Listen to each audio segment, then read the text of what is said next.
پہلے جب کہ ہم سامنے بات نہیں کرتے تھے، پیشنٹس الگ ہوتے تھے، ان کے ساتھ الگ گروپ ہوتے تھے، اب بھی الگ گروپ ہوتے ہیں، پیرنٹس کے ساتھ الگ گروپ ہوتے تھے، اب بھی ہوتے ہیں، لیکن ایک کامن یہ فورم ہے جس پہ ہم بات کرتے ہیں. تو پہلے مریض کہا کرتے تھے پلسٹر کر دیندے نے ساڈے ماں پیو نوں، یہ ٹرمز استعمال ہوتی تھی، پلسٹر کر دیتے ہیں، وائٹ واش کر دیتے ہیں، یہ کر دیتے. ہم کہتے ہیں دیکھیں بات تو ساری سامنے ہو رہی ہے، اور سامنے جو بات ہو رہی ہے تو آپ چیلنج کر سکتے ہیں، آپ عزت سے احترام سے بات کر سکتے ہیں، آپ لاجک دے سکتے ہیں. اور جب پیشنٹ سنتے ہیں کہ بات صحیح کی جا رہی ہے تو آہستہ آہستہ سنک ان کرنا شروع ہوتی ہے بات. نارملی میں نے دیکھا ہے کہ پیرنٹس بہت مشکل محسوس کرتے ہیں کہ وہ اپنے بچے کو نہ کہیں، کوئی بھی پیرنٹس ہوں، کیونکہ بچے پھر بکری جیسا منہ بنا لیتے ہیں نا، تو بہت مشکل ہوتی ہے. بچپن میں ہم بچوں کو پریپیئر کس چیز کے لیے کرتے ہیں؟ صرف خوشیوں کے لیے، صرف کامیابیوں کے لیے، صرف خوشحالی کے لیے. ہم انہیں کبھی ناکامی کو فیس کرنے کے لیے تیار نہیں کرتے، ہم انہیں دنیا کے لیے تیار نہیں کرتے، ہم انہیں والدین کے لیے تیار کرتے ہیں جو دیالو ہیں، جنہوں نے اپنا کلیجہ نکال کے دے دینا ہوتا ہے بچوں کو. لیکن جب آپ دنیا کے ساتھ انٹریکٹ کریں گے تو اس نے آپ کا کلیجہ نکال لینا ہوتا ہے. تو بچوں کو پریپیئر کرنا چاہیے کہ دیکھو ابھی تم 5 سال کے ہو، جب تم 8 سال کے ہوگے تو یہ ہوگا، جب 10 سال کے ہوگے تو یوں ہوگا، 15 سال کی عمر میں یہ ہوگا. کسی دن ایسا ہو سکتا ہے کہ کوئی بندہ آئے تو تمہیں ڈرگز آفر کرے، کسی دن یہ ہو سکتا ہے کہ کوئی بندہ تمہیں وعدہ کر کے تو چھوڑ دے، کسی دن کوئی بےزتی کرے گا، کسی دن کوئی دوست چھوڑ جائیں گے، انکلوڈ نہیں کریں گے گیم میں. کبھی کسی لڑکی کو تم کہو گے کہ میں تمہیں پسند کرتا ہوں تو وہ کہے گی کہ نہیں میں نہیں کرتی، اور کئی جگہ نو ملے گی سننے کو. تو اس کو کیسے ہینڈل کرنا ہے؟ جب تم سیلز مین بنو گے تو تمہیں نو سننی پڑے گی، تو پھر کیسے ہینڈل کرو گے اس کو؟ پھر کسی دن زندگی میں تمہارا دل چاہے گا کہ میں مر جاؤں، کیونکہ دنیا میں 10 لاکھ لوگ خودکشی کرتے ہیں ہر سال، اپنے ہاتھوں اپنی جان لے لیتے ہیں.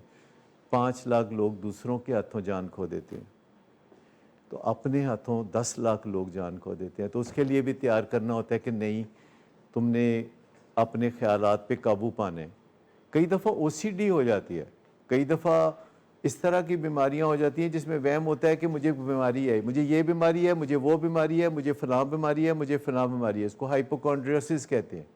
ایک لڑکا حال ہی میں آسٹریلیا سے پڑھ کے آیا ہے، اور پاکستان میں آیا ہی ہے تو آگے کرونا ہے، اور اس کو اس سٹریس کی وجہ سے، کیونکہ ان کے خاندان میں یہ النس پائی جاتی ہے جسے ہائپوکونڈریسس کہتے ہیں یا او سی ڈی النس کہتے ہیں، تو اس کو ہائپوکونڈریسس ہو گیا ہے. اور وہ ہر وقت سوچتا ہے کہ کہیں مجھے دل کی بیماری تو نہیں ہو گئی، کہیں مجھے پھیپھڑوں کی بیماری تو نہیں ہو گئی، کہیں میرا جگر تو نہیں خراب ہو گیا. اور اس نے میرے سے بات چیت کرتے ہوئے مجھے کہا کہ ڈاکٹر صاحب میرے سامنے کسی بیماری دا نام نہیں لینا، جے تسی نہ لیتا تے وہی مینوں ہو جائے گی. اے مین ہو واز اے ہاسپٹل، یہ ٹیکسٹ بک میں تھا. یہ بڑی پرانی بیماری ہے، سینکڑوں سال سے یہ بیماری ہے، لیکن یہ ایکچولی او سی ڈی کی ایک قسم ہے، اس کو النس او سی ڈی کہتے ہیں.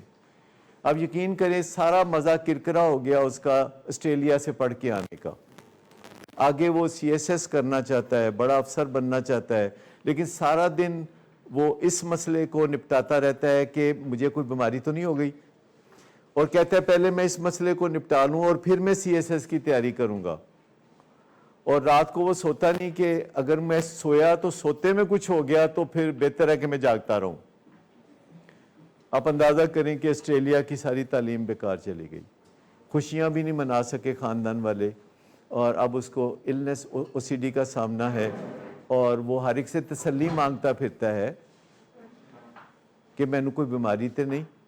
کبھی وہ ڈاکٹروں سے تسلی مانگتا ہے، کبھی وہ ماں باپ سے تسلی مانگتا ہے، کبھی وہ دوستوں سے تسلی مانگتا ہے.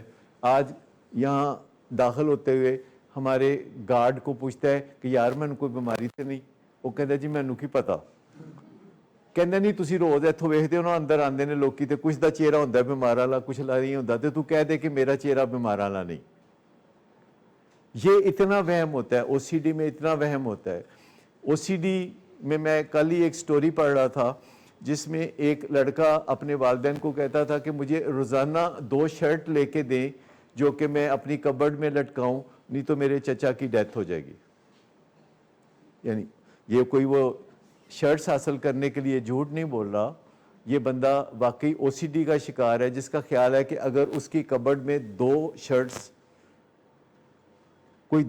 اگر وہ لٹکائے گا تو یہ ایک ریچول ہے جس سے کہ اس کے انکل جو ہے ان کی زندگی محفوظ رہے.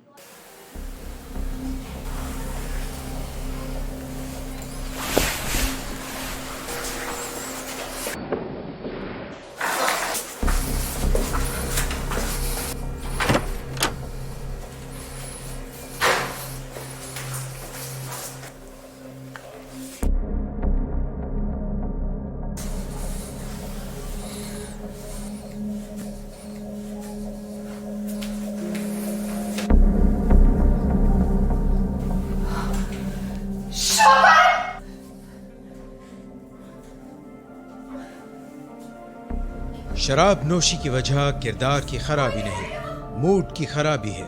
شراب نوشی کبھی بھی نشے کی بیماری میں بدل سکتی ہے. نشے کی بیماری ہر سٹیج پر قابل علاج ہے. مدد حاصل کیجیے کیونکہ وہ ایسا نہیں کرے گا. ولنگ ویز سے مدد حاصل کیجیے، کہیں سے بھی مدد حاصل کیجیے، لیکن فوری مدد حاصل کیجیے. جس معجزے کے انتظار میں آپ نے بہت دیر کر دی اب وہ دستک دے رہا ہے. مدد حاصل کیجیے، مدد حاصل کیجیے، مدد حاصل کیجیے.